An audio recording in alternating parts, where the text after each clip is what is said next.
Class পার্টির cake নষ্ট করায় শিক্ষার্থীকে মেরে রক্তাক্ত করলেন শিক্ষক। যেখানে শিক্ষক হওয়া উচিত শিক্ষার্থীর নিরাপদ আশ্রয়, সেখানে এক সহকারী শিক্ষকের হাতেই আহত হলো ষষ্ঠ শ্রেণীর শিশু। ক্লাস পার্টির কেক সামান্য নষ্ট হওয়াকে কেন্দ্র করে এমন নির্মম আচরণ স্থানীয়দেরও হতবাক করে দিয়েছে। ঘটনাটি ঘটেছে সুনামগঞ্জে। সবাই কেক নিয়ে হাতাহাতি করছে, আমিও গেছি, তারপরে আমার স্যার আইয়া মারছে। মঙ্গলবার প্রতিদিনের মতোই মায়ের হাত ধরে বিদ্যালয়ে গিয়েছিল শিক্ষার্থী আবির।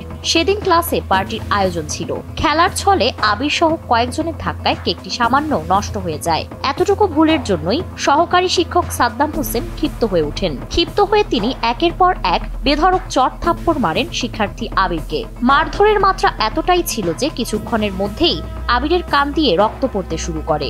মায়েরা এই জায়গা চলাই লেছে আর কানে দিয়ে রক্ত বের করেছে। আচ্ছা, দেখি যে হাসপাতাল নিয়ে গেছে আর শরীরে রক্তাক্ত আছে, তারপরে হাসপাতাল আর ড্রেসিং করে ফেলে দিচ্ছে। শুধু মারধরেই ক্ষান্ত হননি ওই শিক্ষক। আহত শিক্ষার্থীর মাকে ডেকে তিনি অপমানজনক ভাষায় প্রশ্ন করেন, কেমন সন্তান জন্ম দিয়েছেন? শিক্ষকতার মতো সম্মানজনক পেশায় থেকে একজন মানুষের মুখে এমন ভাষা, এমন আচরণ শিশুটির পরিবারকে অত্যন্ত ব্যথিত করেছে। তাদের দাবি ঘটনার সুষ্ঠু তদন্ত হোক এবং দায়ীদের বিরুদ্ধে কড়া ব্যবস্থা নেওয়া হোক।